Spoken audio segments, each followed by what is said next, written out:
Thank you to my Patreon supporters. A double shout out thank you to Xavier Zamora, Victor Vegas, Velimir Brakovich, Troy Smothers, and SafeMoon Oz for being higher level patrons.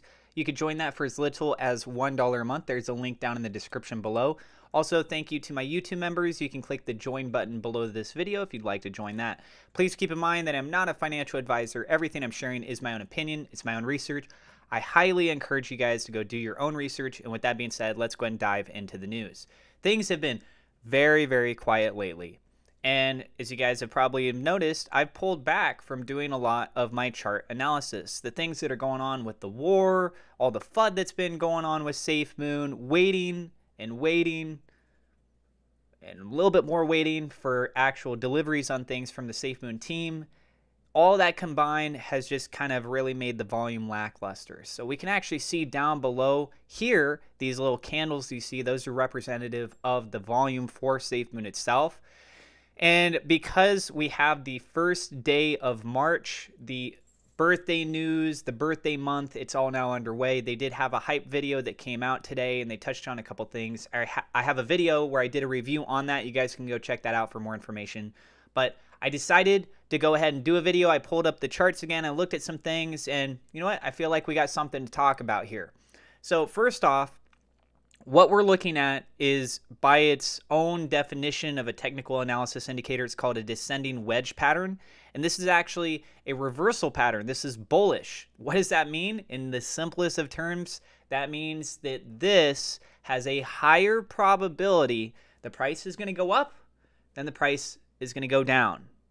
The market looks like it's been oversold in this leading indicator, okay? So with where we are right now, we can see that we do have a breakout that has just started. There's a new daily candle. It's just formed. You can tell volume is extremely low. So that's how you know it's a new day. So yesterday's candle, a little bit of a push up. It's got 1, 2, 3 days of green in a row. Theoretically, you could see this as a fake out. It starts to pull back down, but I do want to point out a couple things to everyone that's here. First off, this whole month is supposed to have a lot of news, including product drops, right?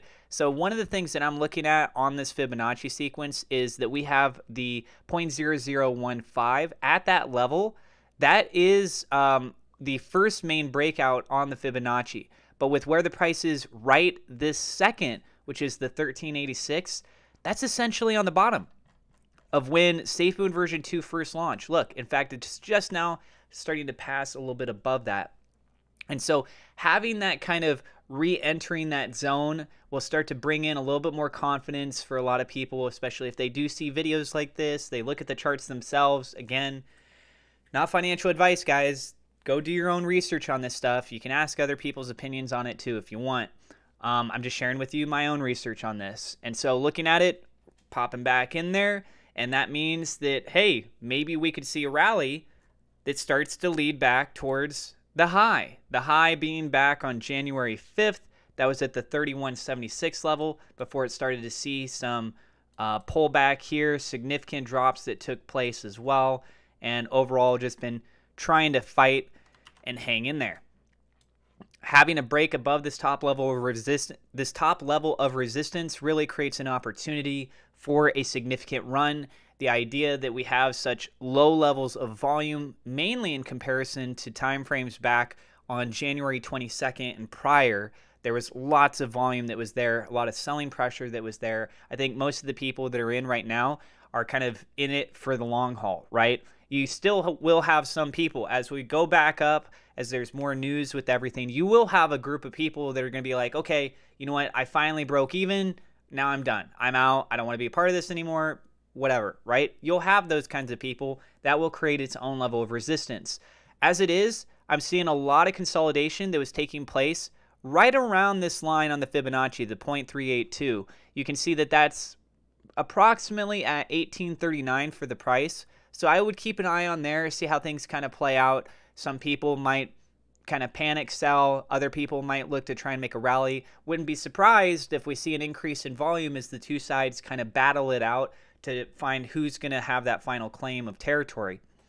And again, this is looking quite bullish. If this decides it wants to pull back, as far as for a SafeMoon version 2 price, the lowest that we've ever seen it was back on February 24th, not that long ago.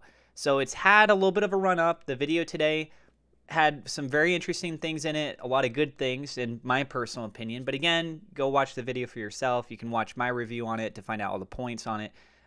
So this looks like it has a nice opportunity to make a good run. I'm curious to see what product releases and things and all this other news that they're going to have. But if they stay consistent with it throughout the whole month, a lot more engagement, a lot more search interest, a lot more potential use cases. It all really depends. Ease of accessibility. We have to wait and find out for more information on it, but things are moving in the right direction right now.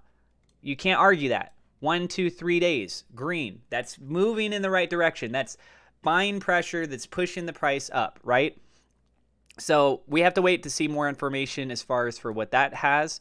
So as far as for the lowest, it did have that bounce like right on the 1, essentially like trying to crack down a 0 below, and it has held its ground pretty darn well there.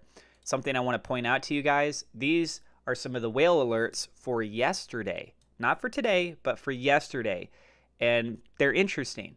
So we haven't really been seeing a lot in volume. In fact, with volume, we are down 2.17% right now. And that's at $2.327 million of daily volume. We've been bouncing between 2 and 3 million for quite a while. Basically, like the last times that I've been talking about these chart analysis indicators and just doing the chart analysis itself, I was saying then we were seeing between like 2 and 4 million. So this is right in line with that, and it can only have that happen for so long as you start to release a lot of things that's encouraging. More buying pressure is likely to come in. Looking down at the price charts right now, you can see a series of red, there's a series of green, then it's intermittent, series of red, series of green, there's a lot of green there, right? So it's very mixed at the moment, but overall the leading indicators are suggesting more bullish.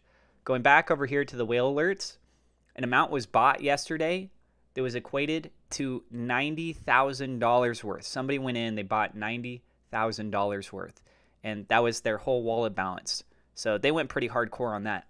Then we have another one. This is a whale transfer from a whale address of 0xDAA. They moved 740 million SafeMoon. Their balance still has 31 billion. I'm led to believe this is more than probably something that's internal with the SafeMoon team and potentially has to do with testing or for liquidity providing of some of these exchanges. That's my suspicion here. So we have 0xDAA, then we have 0xFDEE, different account. That one moved 740 million SafeMoon, so approximately the exact same amount. And this is where my theory, it very well could go out the window. This was a discrepancy of 8 minutes between these two different wallet accounts for almost the exact same amount of SafeMoon. And the second wallet address, this one right down here, when it moved everything. It left everything except for, it moved everything except for 374, right? Which is like nothing. $984,000. Potentially what ended up happening was this first account had moved it to another wallet address, and then that wallet address decided it wanted to move it again, which would be kind of weird. You'd have a 2% transaction fee, and I would wonder how that would be allocated, as this is identifying right here 740.48 million, and then 740.48 million moved afterwards. So where'd the transaction fees go? But that is, in dollar value, that's $984,000, almost $1 million that was moved yesterday. With everything being as quiet as it is, the price as low as it is, you have almost $1 million worth, $984,372. Very, very interesting. In fact, I'm going to add to that. Who was the other person? I don't know who that is. Anyways. And look, see, started to make a little bit more of a rally. Still looking like it's okay, but we'll have to wait and see. Could have a pullback, typically 2 to 3 instances. So you got 1 day of closure right here that closed just basically on the line. We're now in a day that's kind of above it. If we can manage to get above this 15 level, I would be looking at the 1845 as the next major run. Let me know what you guys think about this in the comments down below. I do have referral links in the description. If you want to get free crypto or free stock, feel free to check those out. If you're new to the channel, do not forget to hit subscribe. hit the thumbs up, like button. It definitely helps us out with the YouTube search algorithm. Click the bell icon so you know whenever we go live. God bless, and I will see you in the next episode.